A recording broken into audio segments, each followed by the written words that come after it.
Hey everyone, I'm Scott. Welcome to another Cooking Connection virtual cooking class. Tonight, it's Friday. It's all about Friday night family pizza night. I'm excited to show you a bunch of stuff. Number one, I'm really excited because, as always, Chef Charlotte Samuel's here. She'll be in the chat. She'll be answering questions, helping me out, fact-checking everything that I say and do, just to make sure, keep us honest, right? Thanks for being here again, Charlotte, as always, co-pilot. I'm really excited about pizza because I'm going to show you how I do pizza at my house. But that's not all. You're going to see the entire menu we're going to do. We have a very ambitious menu that we're going to get after first and foremost. But it is all about that classic Neapolitan pizza. Now, if you are attending this class, you're going to watch it online later on our YouTube channel, and you're going, hey, Scott, I looked at the recipe, and doesn't classic Neapolitan style pizza have to have 00 flour?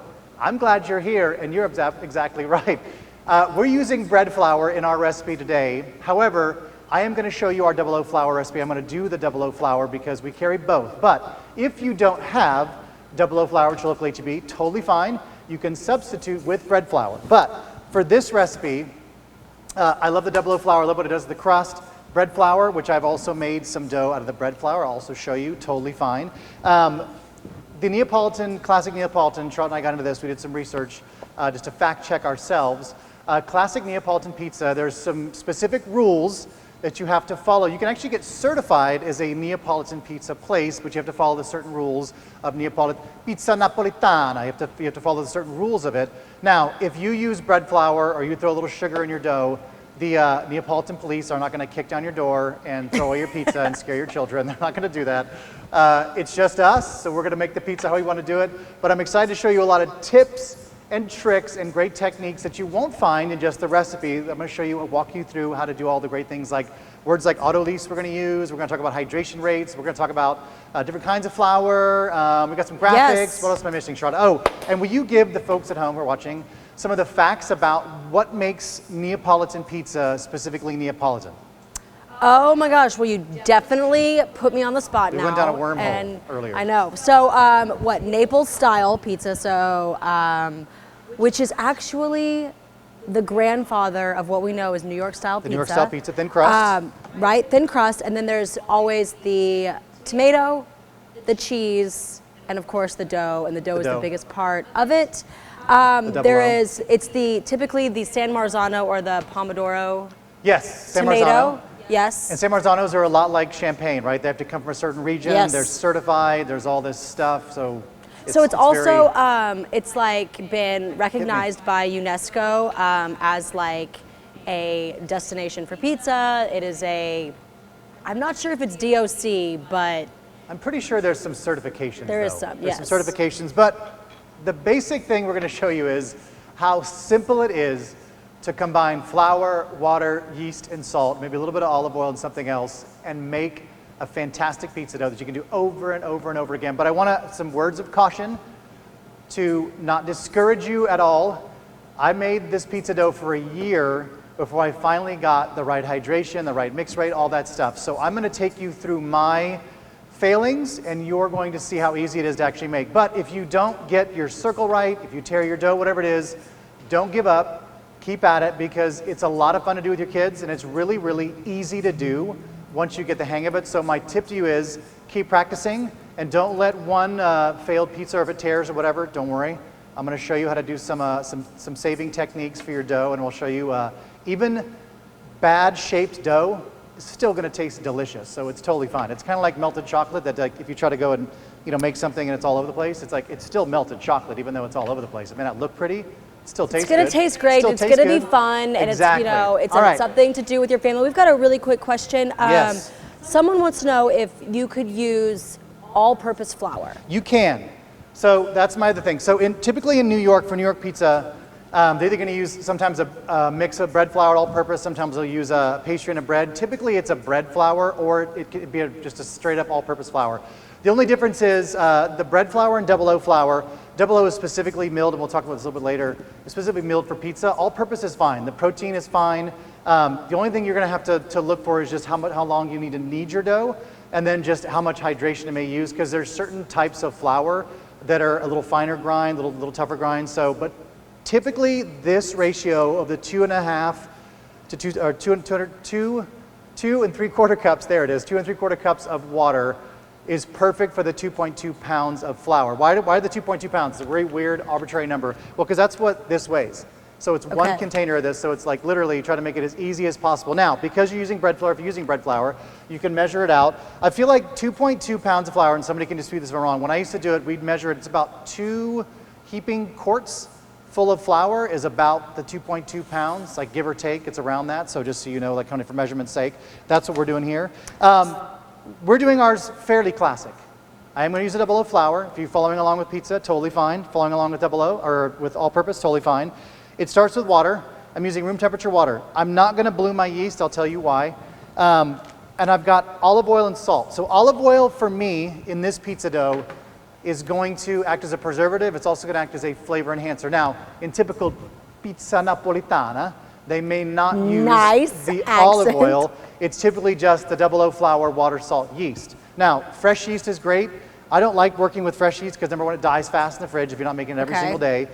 Great for restaurants, but I like just dry active yeast. This is just everyday, regular old HEB, pick it up in the baking aisle, active dry yeast. You can use Fleischmann's, like... Yep, just don't use, you don't need platinum. I'll explain, platinum yeast, as you can find, you could use, but that's meant for like enriched doughs. So a lot of butter, a lot of oil, a lot of fat, like those, that's meant for that. All you need, simple active dry yeast. Don't use the super fast yeast. What's it called? The fast rising. Okay, so quick rise. Okay, so just a couple of questions before we get into that before dough. I get rolling. This dough does make quite a bit. This recipe does. After you've mixed the dough and after you've like added the yeast and let it rise, you can portion out and freeze it. Yes. Correct. We have done tests with it. Thank you. We've done tests. You can absolutely freeze the dough. Although, what you'll find is when I do my dough, the same thing, 2.2 pounds, I find makes about 4. Like I would say 16 to 20 inch pizzas, or you can make them a little smaller. Like I've got two different sizes here. You'll see the pepperoni pizza. That's like a 10 inch. You know, so if you could make a couple of smalls, a couple of mediums, and if you have leftovers, just make it all, because who doesn't like a cup of coffee and cold pizza in the morning? Or I do. Yeah, I love that. On a pizza. It's very Italian. They and eat then pizza and coffee like that. I'm assuming. I only assume. So one more quick question. Yes. So we were talking about flours.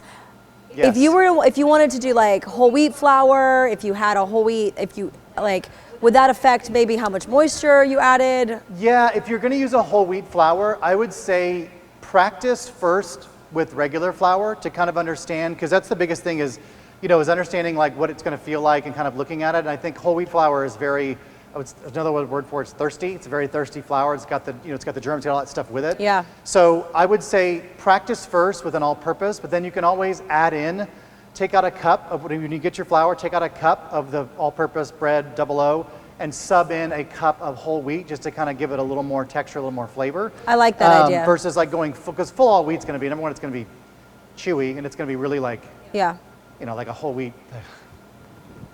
I don't know, I'm just assuming. But if you have the right hydration level, if you have the right hydration level, could have, which is we're going to talk about right now. We're so I'm going going to to start the first dough. So we're always going to start. Okay. So now, if you have a stand mixer, you could absolutely do this in a stand mixer. Because we're doing it in the Napoletana style, most of the time they will do it by hand because they want to be able to feel the dough. It's about a 15-minute knead if you're going to do it in the mixer, which is what the recipe says. This is what's going to develop the gluten. So we're going to start with the water. I always start with water first. If you start with the flour and then add your water to it, there's a good chance, especially if you're using a mixer, you're going to get a big dry pocket of flour that's just kind of sitting there clumped up. So I always start with the water first and put everything else on top. Now, why don't I bloom my yeast? Well, it's dry active yeast, so I don't technically really need to bloom it. As soon as it hits the water, it's going to start to wake it up. Now, you can if you want to use warm water, but honestly, I hate waiting for stuff. So I'm like, I throw it in the water, I'll mix everything up, and I'll let it sit. But I'd rather start doing a step, which I'm going to call out in a second, called auto-leasing. I'm going to add the olive oil. Again, kind of acts as a preservative, acts as a little flavor. I'm not going to add my salt yet. Now, in Italy, I worked at a place called Cicconi's in West Hollywood. Great place, fantastic Italian chefs. And they would always add the salt with the water. And that's just how they did it. They would mix the salt with the water. I find it makes the dough a little tough because when the salt hits it, it's going to toughen up a little bit. I like to add the salt on top of the flour and kind of generally do it because typically, yeast gets killed by, salt kills yeast. So you kind of introduce it slowly. Now they did it and it did fresh cake yeast. So that was a little trick they did. But I like to put the flour on. Salt goes in last. So I'm using the flour as a buffer. When I start mixing it, then the flour will get in. I'll incorporate the salt. So now the recipe calls for kosher salt. But what I've learned over my pizza making, I'll give you this tip. is that just using plain sea salt helps in not cutting the gluten. So when you're forming the bread, I've just found this over doing it, if you use kosher salt, I doubt you'll be able to tell a difference, but when you start doing it enough, you'll go, you know what, I find it has a better texture and it goes better because sea salt's very fine, whereas kosher salt tends to be a little more coarse, and those jagged edges can tend to cut gluten strands. So I'll throw the salt in, and I'm gonna mix it by hand. So I'm gonna mix it for about a minute until it all comes together until I have a ball. It's gonna look ugly, it's gonna look sticky, it's gonna look like cookie dough that you kind of like put out and you're like, but we're gonna just get these mixed ingredients and we're gonna let it sit. We're gonna cover it with a little bit of plastic wrap. This is not in the recipe, this is me telling you, this is one of those tricks how to make great pizza. We're gonna let this auto-lease for 30 minutes. So we're gonna mix it. So auto-leasing is basically a step where we're introducing flour to water, and we've got the molecules in flour, we've got the gluten and the gliadin, that when they combine, they form the gluten strands, which gives you all that structure. Yes. And you know more about that than I do. I just know they go together and it forms gluten. Yes. So the water basically starts that reaction. Starts the reaction. Yes. So we're allowing the auto-lease, and I think you said it better when you said earlier, it allows the auto-lease process. We're mixing it, and then we're gonna let it rest. So you're allowing the flour, the water, and everything to just hydrate and just relax. Now, if you were to do the exact same recipe that I have for you that's online, where you just mix it for 15 minutes, totally fine. However, this step of auto-leasing in any bread making you do is crucial, and I think most bakers would agree. Auto-lease just allows it to relax. It allows it to get a little more structure, a little more. Absolutely. So you're starting that. You're starting the structural process, right? So you're starting the development of the gluten, which actually gives you, like, if you were to look at it under a microscope, you would actually see this really brilliant, like, lattice work. Lattice. Which is going to give you, like, when you bite into like a great sourdough or that pizza crust, you get a crunch and a chew, and it has that really good pull to it, and that's what we're looking for. And this, the auto-lease process starts that. So you start to develop the gluten, and then you let it rest, right? And then you're gonna beat it up again. You know, you knead it again, and that helps more development. And then you let it rest. So the resting part is very important. Scratch my nose for me? Here, yeah. Can you reach over and scratch my nose? It's a bad time to have an itch on your nose. Should I get a spoon? Please. All right, so you can see this mess. You're like, what in the world is this? This is what it looks like. So we're introducing the water. Everything's hydrating. Yes. It's a little bit sticky, which is how you want it to be. So at this point, I want to talk about hydration of dough. So typical New York style pizza, which I think a lot of pizza places I think go after. It's the big slices, it's the thin crust, it's the stuff you can fold, you can bend, it's real chewy, you can put lots of toppings on it. It's typically about 60 to 65% hydration rate. Now this dough that you're doing, if you follow the directions exactly, is closer to a 70%. The reason being is when we start working with a dough, we're gonna put a little flour on the table. You're gonna put a flour on top, keep everything from sticking. That's going to absorb the flour, and so if I have a lower hydration rate, it can tend to toughen up the dough, or it can just tend to absorb it and make it really dry. And so I don't want that to happen. I want you to have those, I don't know if you can see this. These are giant air pockets and air bubbles that come from when the steam hits the dough and everything is all working and the yeast is all happening. It forces those big air pockets, which I think Neapolitan pizza is known for. So you can see this is very sticky. So at this point, I'm going to take a towel. So all the flour, all the water, all the oil, and the yeast and the salt, all the ingredients all together. Yep, all together. Now, if you were one of our folks who, during the great pandemic of 2020, decided to make sourdough bread, you made homemade starter because you couldn't find bread anywhere, you can absolutely use a starter. Now, I made a poulish, and because I was excited, I forgot to add it to my dough, which is totally fine because I've got other dough that's already made with a poulish. So what is a poulish? Well, it's a pre-ferment. So if you were to take your sourdough and add a little bit of that sourdough to the pizza, you could absolutely do that. However, I wouldn't recommend just going straight like sourdough in the pizza to use it for rise. And the reason being is because this commercial yeast is a strand of yeast that has been like developed, for a long time, that does best when rising bread. Like it's meant to rise bread. So it's tailored to doing that. So I would use your sourdough if you have some to help kind of give some flavor to it. That's all a poulish is. So poulish, there's poulish biga, there's pre-ferments, I don't know if you can see that. You see all those bubbles in there? This is about 18 hours of poulish. I recommend a poulish. The recipe's online. We'll pop it up on the screen for you. It's equal parts flour and water. Doesn't matter what kind of flour, doesn't matter what kind of water, as long as it's a gluten-style flour. Flour and water and a little bit of the dry active yeast. Mix it together. Let it sit in a just cool, warm, or just room temperature place on your counter for at least 14 to 16 hours. By the next day, after that 14 to 16 hours, the smell is good. It's not quite sour, but this gets added to your dough. Like I would add it in that process and mix it all up. And during that, like you're gonna get the flavor of that 14 hours. That's why we call it a pre-ferment. So it's really, really good. Now, this pizza dough, because I also do it at home, this is something I tested for myself. Look at my hands. I'm gonna turn this with now we sell bench scrapers, which is what I'm gonna use. This is crucial to making pizza, you'll find later. Crucial to making pizza is a bench scraper. I've got a plastic one that's kind of will fold, and I've got the thick one that we're gonna show you how to cut with. But I'm just gonna give us a turn. So you can see now that I've got it, like it's starting to become a little more cohesive. So I'm gonna let this rest. I'm gonna throw a little towel on it. I'm gonna let it rest. And I'll show you what this looks like right now. This is what this one looks like. So after about 30 minutes, this is closer to an hour, but look at what this looks like. So you can see do you see how creamy that looks? So that's that same dough that I've just taken and allowed to sit. So I didn't mix it anymore. I gave it a couple of turns. And when I'm doing this at my house... And when you say turns, tell us what you mean by turn. I'm going to show you how to do a turn right now. Okay. So when I do this at my house, I'll do what's called, I usually make pizza dough in the morning. I let it kind of sit and I keep turning it all day. And that's not really a pizza technique. That's more like a sourdough, like bread, like serious bread making technique where you kind of would turn it, which is where I do this. I just take it and I would just kind of flip it. Now you probably want to use 2 hands, but you just kind of keep flipping it in the bowl. I'm just kind of folding it in on itself a little bit. So the turning process, it develops more of that gluten, but also, which is that lattice structure. And again, so you get that texture. Yep, yes. And you don't have to do this. Again, this is me showing you my techniques that I do like to do at home. If you do it the same way, again, if you just mix the dough, knead it, let it sit out, make the pizza, it's still good. But these are those little tips. Now I'm gonna because I've let this sit out longer, I'm gonna spray it with a little bit of water and I'm gonna cover it back up and just let it sit. And again, typically when I say sit at room temperature, I feel like every bread recipe lies to you because they're like, let it sit in a warm place. Like you make brioche and they're like, let it sit in a warm place or room temperature place for an hour, and it's like doubled in volume. It's like, it takes like 6 hours most of the time. Well, that's because your house is at 60 degrees. So thank you. That's exactly what I was gonna say. I was like, I'm running out of room over here. Everybody's, yes. Quick question. So we have a question. If your dough looks dry, what should we let it sit for a little bit longer, or would you recommend adding a little bit of moisture to it or working it? You can let it sit a little bit longer.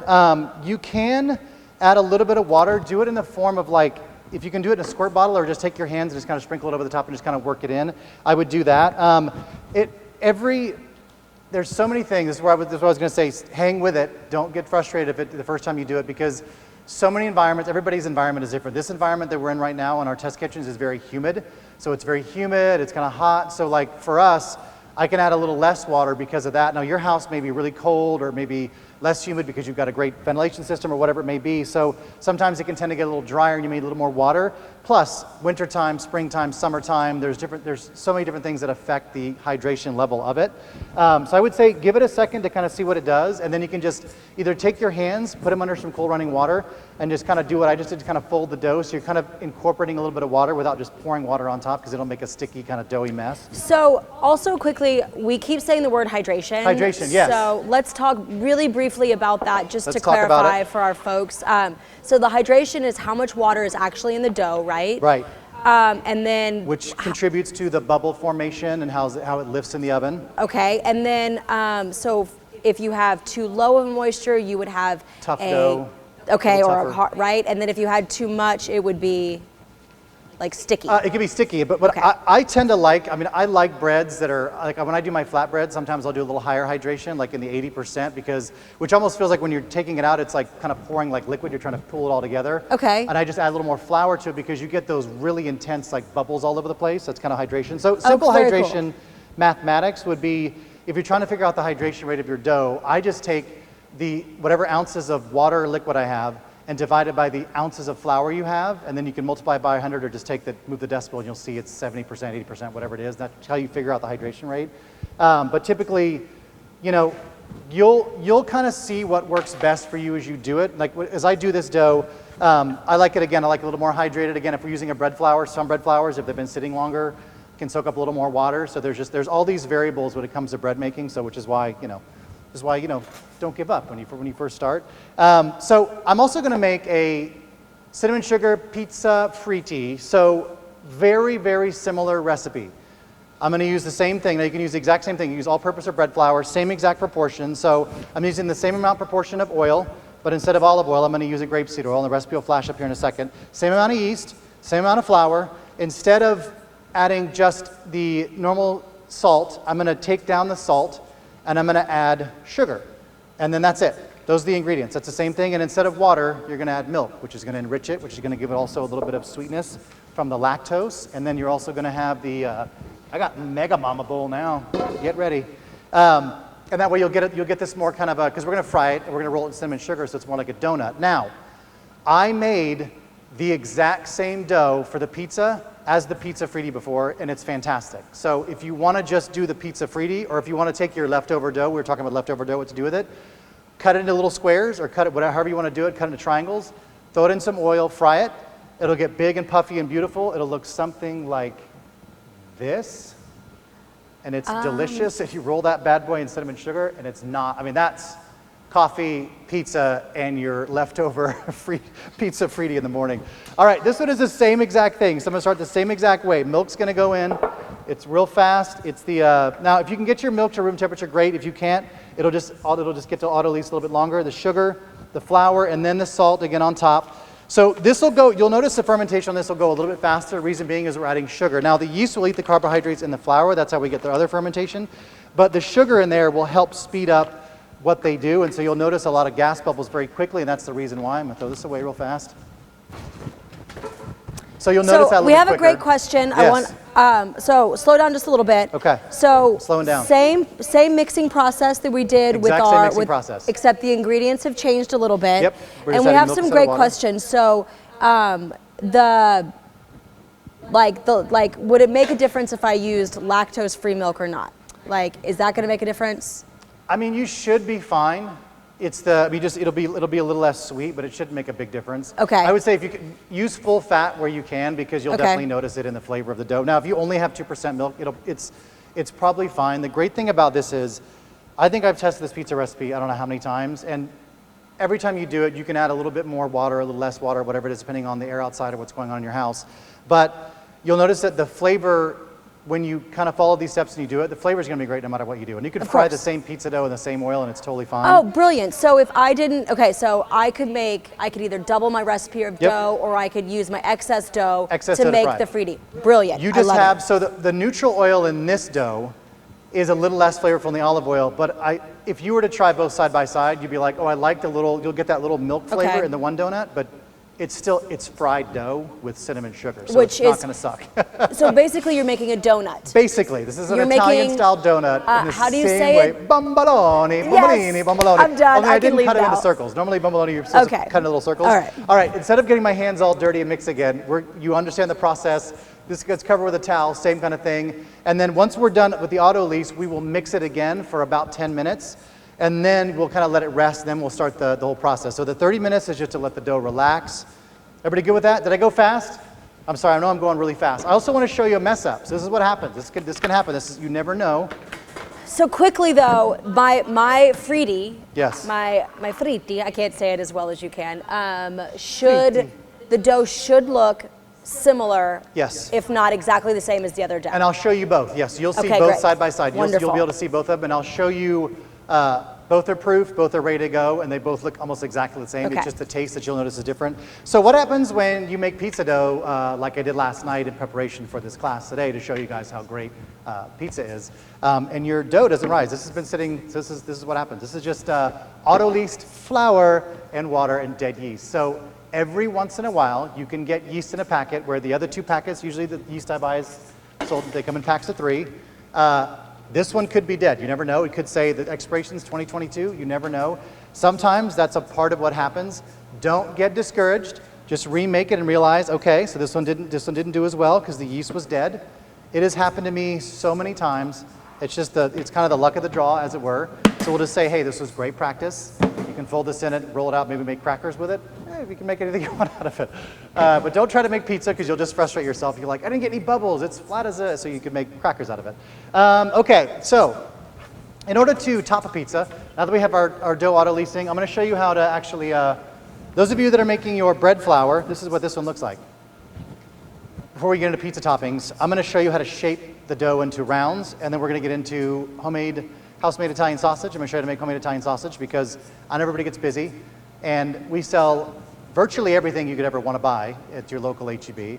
But if you get to the H-E-B and what happens if you're like, hey, it's been a long day, all this stuff, I'm running around, and there's no Italian sausage. You're like, wah, guess no pizza. Well, hey, guess what? I'm going to show you a really simple way to make your own Italian sausage, and it's going to be made days in advance, because the longer it sits, the more flavor it'll develop, and you'll just cook it off when you get home, and it's even better than, I'm not going to say it's better than the store-bought, because our H-E-B sausage is really good. They do really, really good work, but it's very comparable, and I think it works well as a replacement. I'll just say that. Okay, so before we shape, so this is the bread flour. So you see what I did? So this yeast is very, very active. It's working, it's alive. You can see it's nice and sticky. It's ready to go. So I'm going to take my little bench scraper, and I'm going to kind of fold it. See how I'm knocking all that air out? You see all that beautiful air that's being knocked out, how creamy the dough is? It seems weird to say dough looks creamy, but if you can see. No, that makes sense to me. Get my so, head out of the way. You took this dough out. So let's say I made my dough the day ahead. I kept it in the refrigerator. Yep. I go to take it out, and my dough is not bubbly. My dough is just sitting at the bottom of my bowl. Does that mean my yeast was probably dead? Not necessarily, because when you do, and I love to do cold fermentation, which I didn't really get into. Cold fermentation I love. When you make the dough and immediately cover it or put it in one of the, I love these little dough things. I have a lot of these. Obviously, this is commercial kitchen. We don't normally carry stuff like this at H-E-B, but in a thing like this, you seal it up, you throw it in the fridge, let it sit overnight for at least 24 hours. Now, we've done pizza, and I'll just say this, we have tested the limits of where double O flour can go. I'm assuming that the bread flour, which has more protein, will do almost the same exact thing, even in all-purpose. We've let it go 7 days, mostly because we made pizza dough on a Monday. We're going to use it on Friday. We want to give it plenty of a long fermentation. Now, we cooked it on that Monday. It didn't rise very much because the yeast had pretty much done what it did, but the flavor of the fermentation of the dough was killer. So I recommend cold fermentation almost every time when you do it, which means don't let it sit out. Just throw it in the fridge, make it at night, throw it in the fridge overnight, and the next day let it sit out on the counter 3 to 4 hours, let it come to room temp, roll it out and do the same thing. So to roll this out, I got a little flour here. So again, the reason for the hydration, we want to make sure we're going to add a little flour to the base of this. The dough's a little bit sticky, but I think you'll see as I start working with it, it'll kind of loosen up. So I'm going to form it and shape it into our, now typically I would use a digital scale for this, but I'm not going to use a digital scale because it's Friday night family pizza night. If one's 12 ounces, if one's 40 ounces, somebody will get a really big pizza. All right, so I'm going to give it a little flip over here. Look at how beautiful that is. So soft. Just needs a little soft. Aww. Tell me about your day. Hard Friday? Busy day at the office? It feels so good when you start making dough like this, and this is the same exact way I showed you how to do it. So yeah, so in answer to your question, Charlotte, you let it sit for a little while because it may just be the yeast is just it's seized up and needs some time to relax. Okay. If after like a few hours at room temperature, nothing is happening, then the yeast is probably dead. Okay. That's okay. All right, so I'm going to just cut my dough. So why would I not stretch and pull my dough? I know the answer to Don't this. do it. Answer. I know the answer because we spent all of that time and energy making that beautiful lattice structure. And when you pull the dough like that, what you're doing is you're breaking down that lattice or the like scaffolding that makes your dough so beautiful. Exactly. So you want to do. So you don't want to do that. You always want to Yes. cut dough when you're going to use it. Don't ever rip it because ripping the dough it'll do just that. It'll I just feel create so those smart right now. Terrible. No, you're exactly right on. So now I'm going to show you some things. This may take a little bit of time for you to kind of hook on. I'm just going to do just a very light dusting, just to kind of keep everything from completely sticking, but I want it a little bit dry. So I'm going to take the dough. Now there's 2 ways of doing it. So I learned one way. Conies. Oh, fix your mic. There you go. My mic, it fell inward. It happens. You can take it and roll it in your hands like this, and just kind of keep rolling in a ball. It's so weird because I use the same amount of water that you guys did. You see how sticky mine is? Because I'm in a very humid environment. So I'll just hit with a little more flour on mine.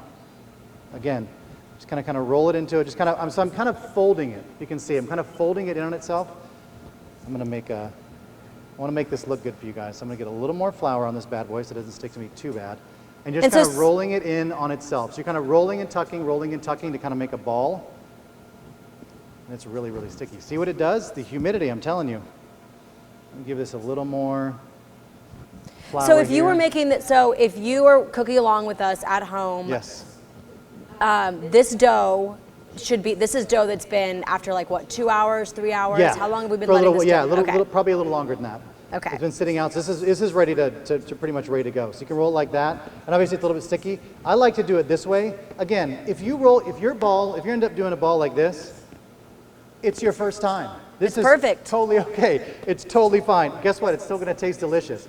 I like to do, eventually you'll get to the point where you can kind of take the dough and slap it down a little bit, where you'll take it and you'll just kind of roll it. So if I was to slow this down, I'm doing a very slow rolling, and I'm taking my fingers and I'm tucking them under.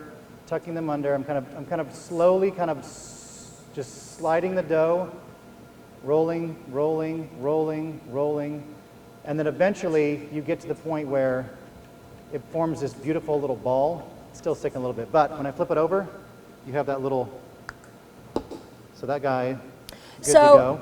I just Yes. want to make everyone feel better. When I first started making pizza, they looked like the United States of America. Like one looked like Nebraska, one looked like Oklahoma. It takes a while, and this technique that I'm doing here, I was terrible at for the longest time. So just know, it just takes practice. The more you do it, the better you'll get. I mean, I can attest to that. You can. Made it daily. I did it every single day, and every day I was like, nope, not good, nope, not good. We have a question in the Yes. chat. Jameson wants to know, how would Christopher Walken roll his dough? Here's the deal. Largely, to roll the dough, you'd need straight double O flour first, number one. Number two, just be gentle, really gentle with my mic doesn't want to stay. It's my apron, is what it is. So it wouldn't stay intact, really. So here's the deal. Largely, just be gentle and go easy with it, and it'll be fine, right? And if it looks like flour dough, who cares, right? Kind of, sort of. That was rusty. I had to dust that one off. All right, so those are so that was one dough. You saw I've got 5 little pizzas here.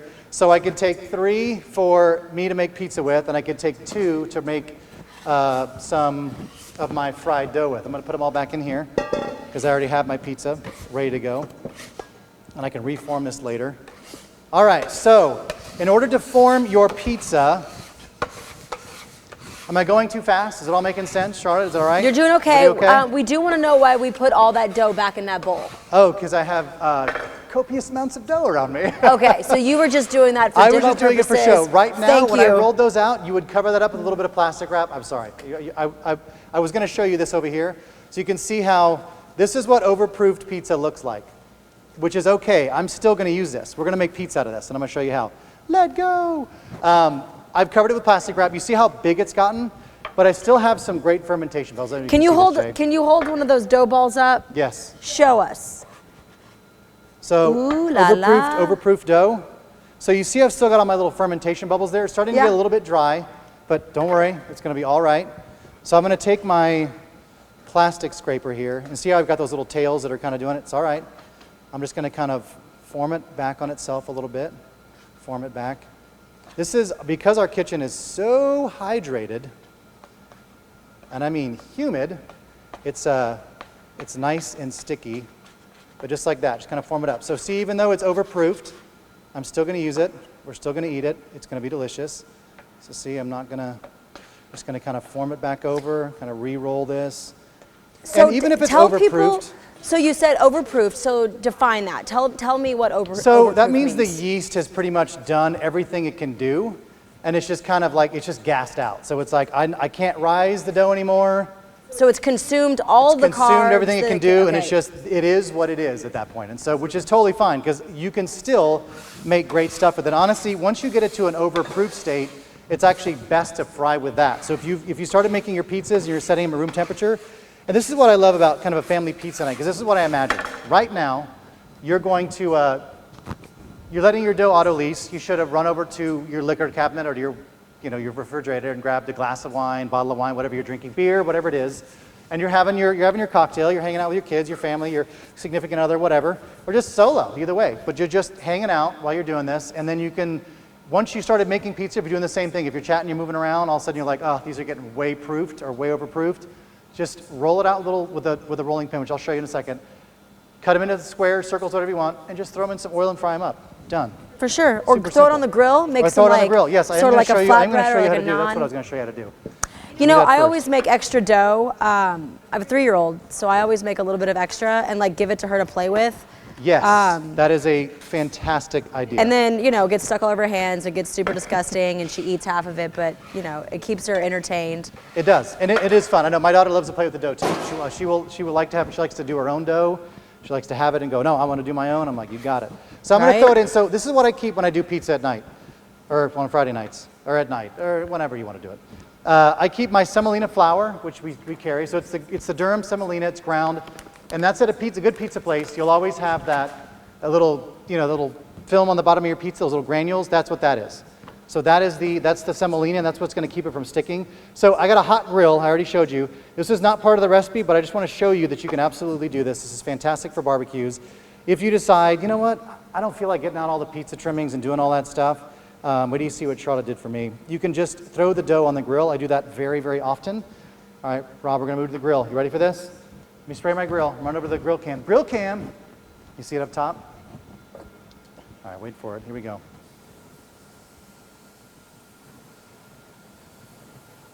I'm just doing the flame like this for effect because I want you to think that that's really dangerous. And I'm a professional most of the time. All right, here we go. So pizza's going to go right on the grill.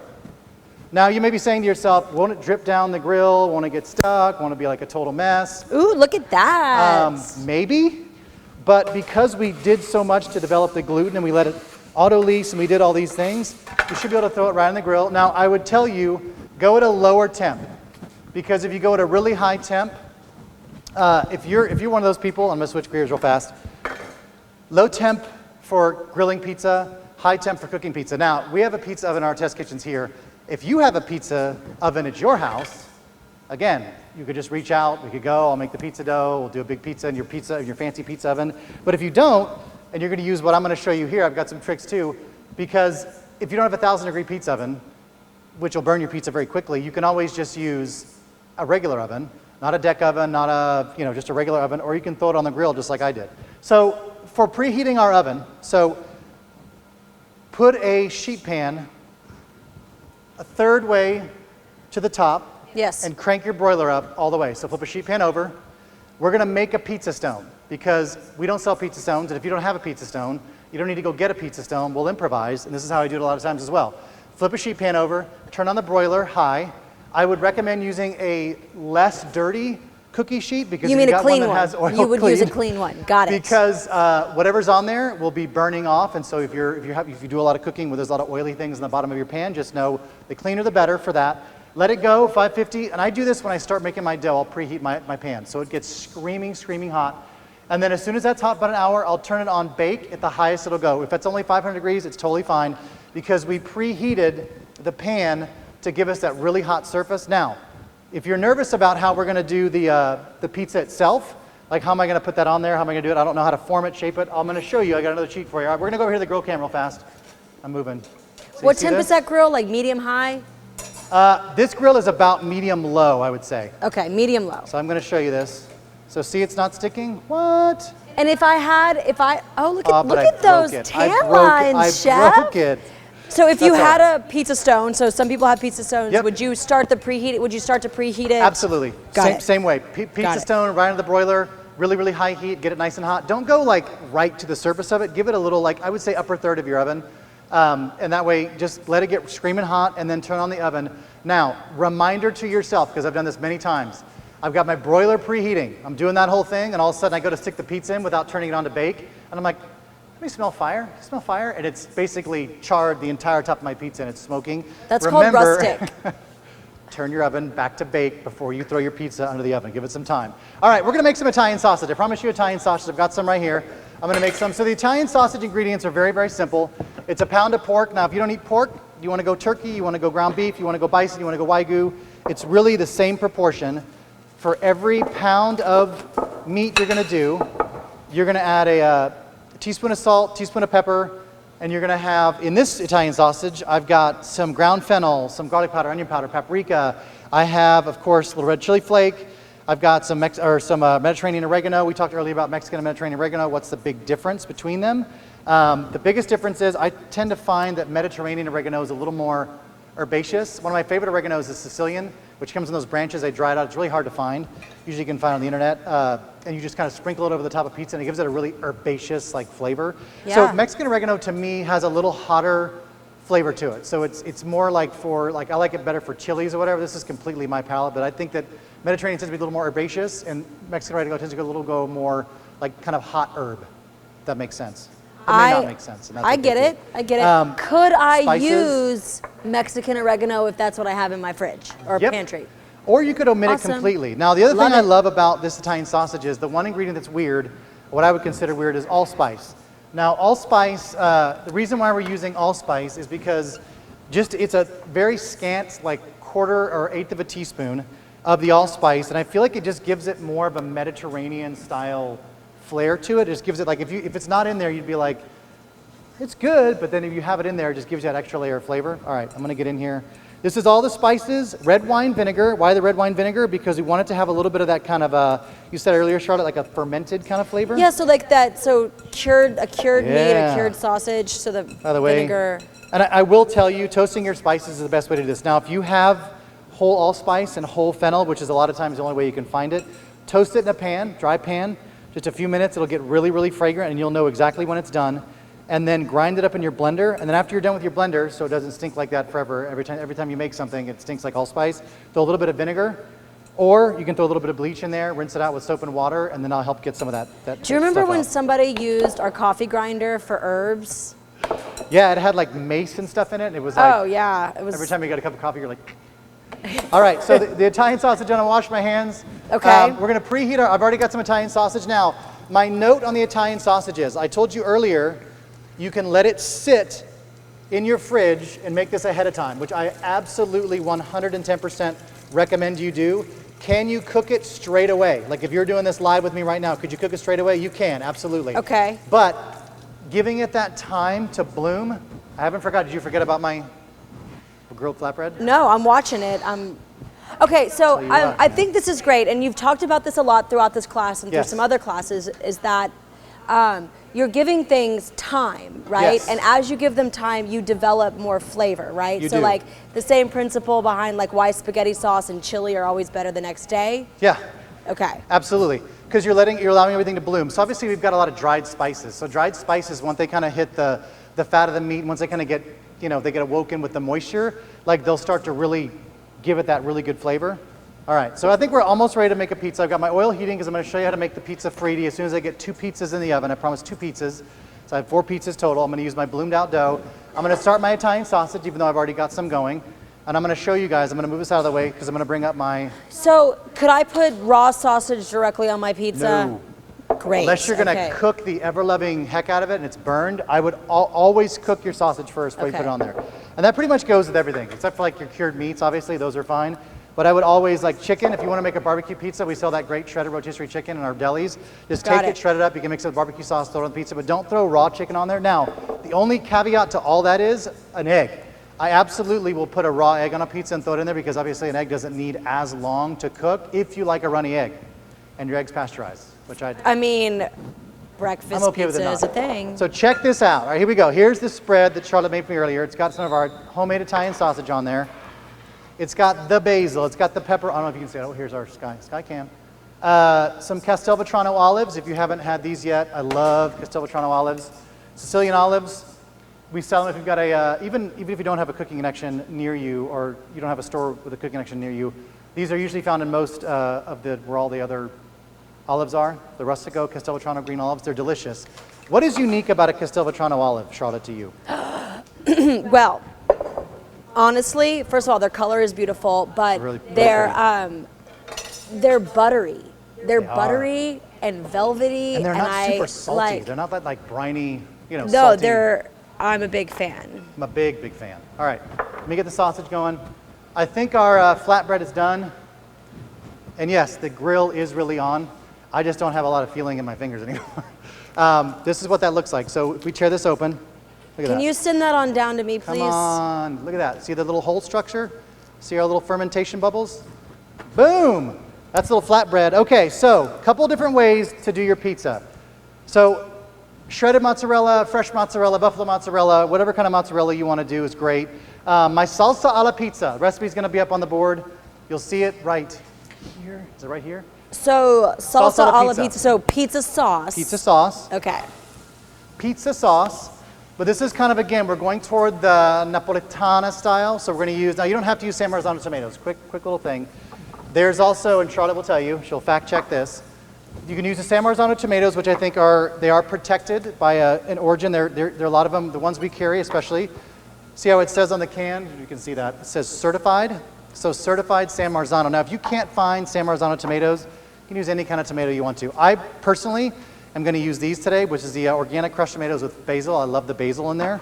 So that's what I made. And all I did, salt, oregano, olive oil, tomatoes. That's it. Typically, for a Neapolitan style salsa alla pizza or pizza sauce, it's literally salt, Neapolitan, or the salt, it's the San Marzano tomatoes and a little bit of olive oil, and that's it. So they want the sweetness of all that. All right, turn this down a little bit, get my spatula, break all this up. This sausage smells delicious, by the way. So this has had about 4 hours to bloom. I would have made this overnight, but this is just, I made it earlier today. It's had some time to kind of mature, I would say. And all you want to do is just get a little bit of crisp on that. Just want to make sure it's cooked through, especially if you're serving kids, make sure it's cooked through. One of our viewers is doing it with the Beyond Hot Italian sausage. That works. I thought that was pretty cool. Totally works, especially for Lent, right? You want to go meat-free? Absolutely. Yeah. Way to go. Okay, so since we're talking pizza toppings, how do you feel about pineapple on pizza? I don't know. How do you feel about pineapple on pizza? For me, I thought really hard. Like people are like, oh my God, pineapple on pizza, it's so bad. I actually don't think it's so bad. No? I think it's the combination of the pineapple with the Canadian bacon that's so weird for me. Okay. And it reminds me of like holiday ham. So like the pineapple is good, I think. Yeah. That sweet and salty thing, like it that. works. It's the Canadian bacon or the ham that I'm not wild about. If you guys can see this, I neglect this on the stove. It's starting to burn. If you ever start to do this is just a cook's technique with a little bottle of water laying next to me. If your food or whatever ground beef starts to burn, just throw a little water in there. It'll kind of cool the pan down, kind of reset everything, and it'll add a little extra flavor. Kind of. Okay, so your favorite cheeses? Favorite cheeses? I just do straight mozzarella. But I have a cheat when I do my mozzarella. This is going to kill me to throw this out. Should I throw this out? No, that's for me. Okay, all right, I'm putting it over okay, here. sorry. I didn't need to scream everybody. I got excited about it. I go pretty plain. Lately, my daughter has been loving tomato pie, which is straight tomato sauce on the pizza into the oven. Nothing else, no cheese. So that's a great way to do it too. I'm becoming more of a fan of the just straight tomato pie. Yeah. But I also love like a lot of inclusions. Like hot, I would say my wife tends to go toward hot. We do a little jalapeno, mushrooms, sauteed mushrooms, garlic. Love it. You run the gamut. I love speck. I would have put speck all over my pizza because I love speck. If you're not familiar with speck, close your eyes and imagine prosciutto, which I'm sure you've had or never had or heard of, which is that beautifully marbled ham that has those beautiful specks of like, well, it's this right here. I could just use this. Hi. Which has those little, beautifully thin. So speck is a lightly smoked version of the prosciutto, basically. So it's like it's the same kind of, but it's so good. So it's like really, really good. Prosciutto-y, bacony prosciutto. So here's my sticky dough, because again, we're in a sticky environment. And you're dipping I'm dipping it right in the semolina flour. Again, that's to keep it from sticking. Okay. But see, when I put it on here, it's not perfect, right? No. Not really. But I'm going to start from the inside and work your way out. Again, we're making the crust, so start from the in and work your way out. Pick it up. I don't recommend throwing it, because then you tear it, you're doing whatever. Just, you're driving the bus. Steering wheel, driving the bus. Driving the bus. Bus driver said, drive the... What's the song? What's the kid's song? Why am I blanking The Wheels right now? on the Bus? Wheels on the Bus. I was so far off that, it wasn't even funny. All right, so I'm cooking our pizzas on a pizza pan. Reason being, if you don't have one of our pizza peels, which are right back here, and you don't want to do this, I don't recommend doing this for a first-time pizza maker, because I'm going to build the pizza on this, and there's a really high probability that it could get stuck, and then when you're going in there, if you've ever done this, you're like, it's time to bake the pizza, and you go in and you go, wah, and one piece sticks, and it's like, or the calzone, and now you've got a calzone, or it all falls into the oven. So I'm not going to use a pizza peel. Now, when we work outside and we do the pizza oven, I will absolutely use a pizza peel, but for home pizza making, Yes, we are creating another layer that's going to get in between this. However, this is how you kind of start forming the dough in a circle to kind of get it to where, okay, I know my pizza plate, I know how big I can get it, and then you work within that. There is still going to be a lot of contact with that hot pan that we've done on the bottom of this. Now, you'll notice at first, because it's so hot, the pan may kind of form up a little bit. It's totally fine. That came out of this exact same thing. It's totally fine. Trust me. Here we go. I always Pizza think sauce. of this as like guardrails. Like, you know when you go bowling for the first time with the kids, That's the only way I bowl, by the way, is guardrails. and they put the bumper rails up? That's okay. Always. Because even with the guardrails up, Charlotte, I can lose at bowling. There's sports, baseball, bowling. I'm okay. I'm not really great at tennis. I am so good at bowling. Any of those sports, I can't do. So like good at bowling. Rugby, anything like I was great at, but like those kind of sports, I was like, forget it, not good. Okay, so instead of using shredded mozzarella, I could use a little bit of that. This is my hack. I love using this. This is the sheets of mozzarella. There was a pizzeria in Los Angeles that's called Mulberry Street Pizzeria, and I loved their pizzas, New York style, big. And this is what they did. Big sheets of provolone and mozzarella they put over the pizza. That way it's blanketed, it's good to go. All right, so here's my pizza margarita. I worked at a grilled pizza place in Rhode Island when I was in college, and they did equal parts mozzarella and provolone. See, provolone cheese is great on a pizza. Yeah. I'm just keeping it simple tonight. We're doing a little mozzarella. If you want to do cheddar, if you want to do smoked provolone, smoked mozzarella, you can go crazy. That's what's great about this. It's all completely customizable. All right, that's good enough for my sausage. Ooh, we have a question. So Kyle says he's too lazy to make dough. Oh, are you too lazy to make hungry? He could be too hungry. Let's go in the oven. Here we go. There it goes. Pizza in the oven, and you made okay. Set a timer here. I've got a hack for you. Are you ready for this? It's in the fridge. The fridge. It's in the fridge. Sorry. The fridge. Wrong camera. Wrong camera. Here we go. Did you know, Kyle? Kyle, was it? Kyle. You can go to your local HEB freezer section and buy Italian pizza crust. So our Midtown pizza, made in Italy. The owner I got to meet one time. He is a character. He is awesome, and he makes fantastic products. And our Midtown pizza literally is, if you read the instructions on the back, the ingredients: wheat flour, water, salt, extra virgin olive oil, yeast. It is exactly the same as our dough. Super simple, super easy. So if you're in a rush, you can always grab this. But there is something fun to making pizza from scratch. All right, second pizza. What do you want on there, Charlotte? My second pizza? What do you want on the pizza? Okay, I want dough. I want a little tiny bit of sauce, like super light sauce. Okay, super light sauce. Super light sauce. Got my template here. Okay. So see how that's all wrong, wonky, right? Watch, we're gonna make it work. Look at that. I'm gonna just pat out. You see all those little, I don't know if you can see it right there, Rob or Jay, the little fermentation bubbles that are in there. So we're gonna get that, and we're gonna take so the byproduct from fermentation. fermentation, oh look. So the yeast eats the sugars and creates gas. And that's where your bubbles come from. So again, this is the reason why we have the pizza pan, is because it gives you an opportunity to kind of line it up so you got a circle. Now eventually you'll get better and you can put it on a pizza peel, and eventually if you want to do that, fantastic. You build your pizza. All right, so light sauce, you said? What else? Light sauce. I want mozzarella cheese. What other kind of cheese do you have? You want the sliced mozzarella, Charlotte, or would you care for the shredded mozzarella? I want shredded, please. And shredded no, mozzarella. I want both. But do you have any other cheese? Wow, this is awkward. No, I don't actually. I don't have any other cheese. Sorry. Well, I want my money back. I want my money back. And then I want a little bit of pepperoni, and I want some jalapeno. I have the thick cut pepperoni. How many do you want? You want them like all around the outside? Yep, I want a border of pepperoni. Border of pepperoni, all right. Welcome to my pizza order, y'all. All right, now what do you want on there? Jalapeno. Jalapeno, all right, some jalapenos. I'm gonna have to rub my eyes after I... And what is that in that white bowl right there? Is that parm? Yes, a little bit of our Parmigiano. I'm gonna need some of that. And then can I get a drizzle of some olive oil, Extra please? virgin olive oil. Thanks. And then I'm gonna have a side salad, no bell pepper. Side salad. A glass of, what's the drink? Chianti. A glass of Chianti. All right, into the oven it goes. All right, so I'm going to show you this. I got my tongs. We're going to be really safe about this. I'm going to open up my oven. Now you see, what do you see? Big. It's bubbling. Bubbling, right? All right, so I'm going to turn this around. You're going to give it a swivel because, again, every oven has hot spots and not all even. So we're going to give it a turn. You see my pizza pan kind of went like this? Doesn't matter. It's still going to be perfect. All right, so move this all out of the way. Let's get to frying the dough.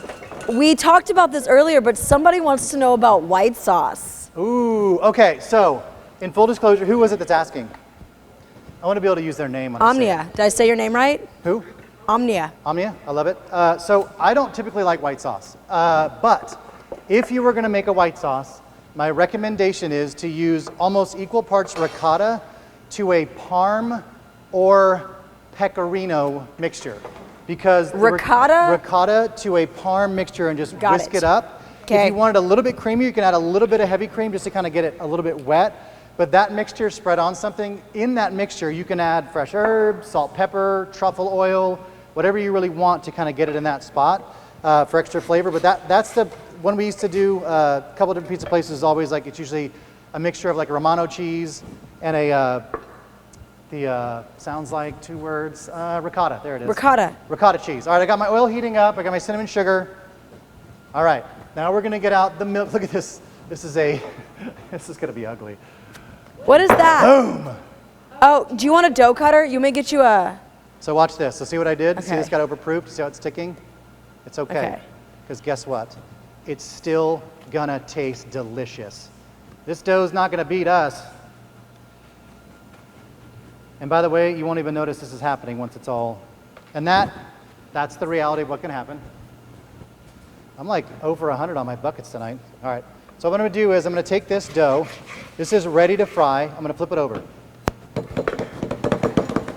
gonna take that my looks rolling so pin, satisfying. right? That could be one of those videos that people watch of like cutting soap. What is that stuff called? I'm gonna be so honest with you right now. The rolling and handling dough is so satisfying. There's something about it that is really, really satisfying. I'm gonna take my pizza cutter here. I'm just gonna take my little, where did I get this pizza cutter? Ooh, that thing looks super Charlotte. sharp. Yeah, right over your finger. Be careful. Monitor the kids if you're having them help you. I'm so gonna cut these listen, in squares. My mom used the pizza cutter for like cutting sandwiches and cutting like all sorts of random things, like grilled cheese sandwich. That's good old Willard did that? Yes. All right, here we go, into the oil. Fry it up. Now, it was nice and hot. Those of y'all viewing, you don't have to be so cavalier with the way you put the dough in. Always want to be a little more. Lay the dough away from you. And what kind of oil is in that? I'm using grapeseed. Okay. I like why a higher are you using temperature. grapeseed? But I don't know if you can see this. Can you guys see this? You see how fast they puff up? That oil is really, really hot, by the way. And there's my thing just kicking on because it's hot. Why are we using grapeseed? I like grapeseed oil, Charlotte, because it has a higher smoke point and it's a little more flavorless. So it's not going to be like frying. It's like neutral. Yeah, it's a little more neutral flavor, I guess you could say. Thank you. That's the word I was looking for. Sounds like neutral. I got you, it's homie. Not neutral. Okay. All right, so once they get fried up, you saw how fast that happens. Again, this dough is very, very proof. Look at this. Come on. Hey man, I kind of like that pot thing you got there. This pot? Yeah, I wasn't sure if I was going to like that, but I like it. That's also an HEB buy. Yeah. All right, so we're going to throw a little more of our dough in there. I turned off my oil because it's obviously nice and hot. Listen to this. Charity says she fills those guys with lemon curd and wants powdered sugar on top. What? Yep. Charity. She's invited to the next party. Yes, she is. Does she also have a pizza oven that we could make? Will she bring the lemon curd though? Because that's on our next episode now. Just work fast, flip the donuts. Obviously, you can see these get brown really, really quick. They start puffing up. All that, again, the hydration, the air, like all the water, it starts to create all that beautiful bubbly air. All right, so I am going to give you a side salad because I did promise it's pizza night, right? Yes. So if you get your pizza night, you're going to have a little side salad. I got a dressing. Charity says if we bring the burrata, she's got the lemon curd. Oh, John. Problem is, Charity, the burrata won't make it to the house because I'll eat it. I'll eat burrata with a straw, straight up with a straw. Well, I'll pay to see that. I love burrata. All right, here we go. I left the bowl. How am I looking on time? Down to the wire. Down to the wire. Man, you're doing great. All right, should we look at our pizzas? This is dinner and a show. I'm gonna move these pizzas over here. All right, this pizza, pretty much done, right? Woo! Let me give this guy a turn. Look at this bad boy. There's your pepperoni and mozzarella there, Charlotte. I kind of like wish we had Chianti in one of those like little bottles with the basket, and there was like a tablecloth. Yeah. Checkered. All right, so I just threw away the top, didn't I? It's gone. Nope, it's right here. Organic little gems. So these are new to HEB. They just hit the shelves about a month and a half ago, maybe a little more. I love this kind of lettuce. These little gems, these little leaves. These are also great for like stuffing. Make a little tuna tartare with it. That's a whole nother show. All right, I'm gonna throw these in. So my dressing. The typical classic Italian dressing, the recipe is right up on the screen right now. Right now. Is it on there? I can't tell. I'm just there it is. Saying, there it is, right here. All this right in here. So all we have is our red wine vinegar, some garlic, some Mediterranean oregano, a little bit of Dijon mustard for the emulsifier, and I've got oil on top. Now I'm not using olive oil. I'm going to use a neutral oil, again, grapeseed oil, because I want it to be nice and neutral. I want you to really be able to taste all the red wine vinegar, the garlic, and that classic Italian. And normally, so if I was at cooking school right now, if I was at culinary school, the instructor would be like, what did you do? This is a mess. You threw everything together, you did everything, and I would tell him, hey, don't bully me. Let me just show you what I'm going to do here, boss. And then I would take my immersion blender and I would wow him, and I'd get an A in the class. But that didn't happen at all. I'd be like, yes, chef. Immersion blender right into the container. Now, if you had, I'll wait. Really quickly, that looks beautiful. But I want to check in with some of our folks who have been making dough with us. So. Can't hear you. I was waiting. I was like, eventually the sound's going to hit my ears. Just wait for it. I wish people could see your face. I wish the people could have seen your face. Okay, I want to check in with some of our folks that have been making the dough at home. What are some like cues? What should we be looking for? What should we be looking for now? Yeah. By now you should start to see little fermentation bubbles kind of happening. You should see a little bit of something happening. Should it be smoother? Should we look for a more creamy texture? It should be a little smoother. Okay. Yeah, because you let auto leak should be a little bit smoother. It should start to have little air pockets. Okay. Kind of forming in it. Again, depending how hot your head. So this is what I was also going to say. Don't get discouraged over it, because you are going to have different, depending on where you are, depending on what's going on with your oven, with your outside temperature, inside temperature, you're going to have some of those issues. Now, if you're worried about your pizza may have stuck, just give it a little shake. What? And I have a clean pan on top of it. All right, here we go. Spin this around. Man, Charlotte, yours is like, smell those jalapenos in there. All right, so the salad, a little bit of dressing. Just over the top. I'm gonna multi-use my tongs here. How about a little I like Parmesan. some more dressing, please. More dressing? More dressing, please. But you see how fast that was to emulsify it? Now, normally when you get you get your little side of Italian dressing on the side, you could do a little, you do shake it up. If I had a mason jar, I'd show you how to take that exact same dressing and just shake it up so it's a little more rustic. But I had this fancy immersion blender hanging around, so I may as well just buzz it up and show you how quick you can emulsify something. Is that enough dressing? That one did not. He's not making the cut. Sorry, can't eat perfectly coated?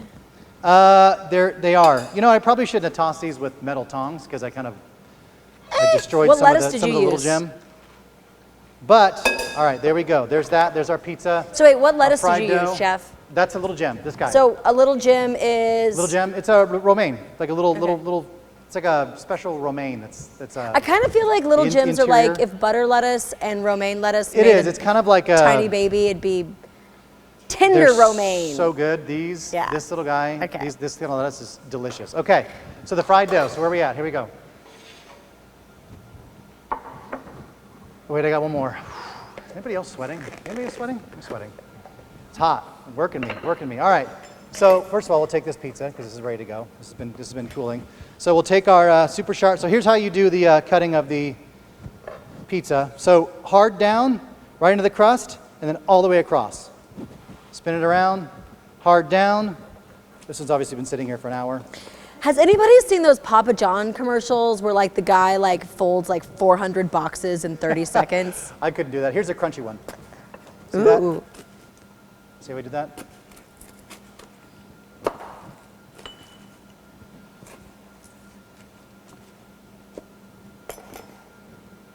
Ooh, it's steamy. Ooh la la. So it's brown on one side, it's held together, it's fully cooked. I mean, What could you ask for, right? I mean, All right, I'm the donuts. So I'm going to show you. I want to show you the inside of a donut. Let me see if I can get super excited. They're really good. Tompkins, do you eat pizza with a fork? No. Okay, I'm just making sure. I don't know. What? No, I don't like to be so. I feel like it's finger food, right? Right? Look at how pillow. Do you see how pillowy that is? Watch. Ooh, pillow, pillow, pillow. Oh, we do have a viewer. Callie does eat pizza with a fork, and she said, no shame. Callie, this is a safe space, and if you want to eat pizza, I meant no disrespect at all, Callie. I think it's great. I think it's very, so you see our little hole structure in there? Oh, look at that. So if you were to let this age longer, this particular dough, or any of the doughs, it's not going to hurt it. It's completely fine. Charlotte, let me get your piece out of the oven. Let me move this guy over. Please. Out of the way here. I'll show you Charlotte's. Show me. Oh, look at that. Holy moly. See that one? Woohoo! So, again, just got to make sure we're all free here. That's beautiful. And so hole in the middle. That's all right. Are you familiar with like the pepperoni cup and how like pepperonis cup like that?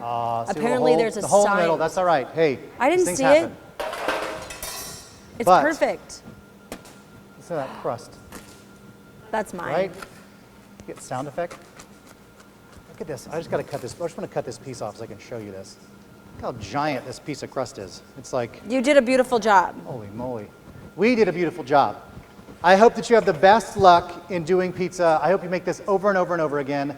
There's a reason why so many people open up pizza joints, because literally the cost of flour, water, yeast, salt is so low, and the amount of great things you can do with it is so vast that it's really, really fun. So every Friday night should be a pizza night. Just make it a thing. Start doing it. You'll eventually get to the point where you'll be like talking to people making pizza. You'll be like cutting it. You're like a total pro. And then eventually you can get one of our pizza peels. And you can start doing that, and that way when it sticks, it's always the best. When it sticks and goes in the oven, it's like everything goes off. You're like, oh. And there's no way you can be. It's happened to everyone. It's happened to everyone. So that's why the pizza pan is a great way. Guys, we'll stick around for more questions. If not, you can always catch us again. If you want to remake it or re-go back and look through it, or just figure out more tips, you can always rewatch it. Go to our YouTube channel, hb.com/YouTube, and look at all of our fantastic videos. They're all there. The great Charlotte Samuel will be here next week doing a fantastic, will you give us a preview of what that class is going to be like? Oh my gosh, we're going to be doing some quest from Texas Best winners. So we're going to do some barbecue type things. Love it. And some. I heard you doing some pressure cooked ribs and some homemade banana pudding. Delicious. I love that. And also we have local chef Johnny Hernandez. Will be here from La Gloria. He'll be here. I'll be moderating him. We'll have a good time together. That'll be on Tuesday, Wednesday. Full week. A lot of great stuff, guys. Thank you so before you go, I want to see the dough you made at the beginning of the class and I want to see what it looks like. Hey, where to put it? Here you go. Oh, wait, right here. Oh, wait. Okay, here it comes. Ooh. So I have little fermentation bubbles. The yeast that I got from all these has been really, really good. But you can see it's still sticking, but it has gained a little bit in, this is where I would kind of scrape it. I'm going to take it, just going to kind of turn it a couple times. Turn it. All right. Turn it. That looks great. Cover it. Again, not a bad thing to have a little water bottle by your side so you can spray it. That'll kind of keep things. Now, I will give you my one trick that I learned after screwing up a lot of pizzas at Cicconi's. If you have to dose it out too long, it forms that skin. I never realized until somebody came up and was like, hey, let me show you something. He got his hand wet and he patted the top of the dough, and the skin eventually went back to being normal because it kind of absorbed it, so it got dry. So a little bit of water on top will help your dough if it gets a little dry. Just spray a little water on top, keep it covered, and it'll help take the skin off. That's it. Guys, thank you so much for spending your Friday with us. I hope this was super enlightening. I hope that you make this over and over and over again. I hope you watch this. If you have any questions, to go back and rewatch, see where the tips and tricks are, grab the recipes. For this and other great recipes, you can always go to our website, hb.com/recipes. I almost said the KSAT tag. Almost did, and I just did. All right, so that's it. Thank you so much for hanging out. We'll see you next week. Thanks, everybody.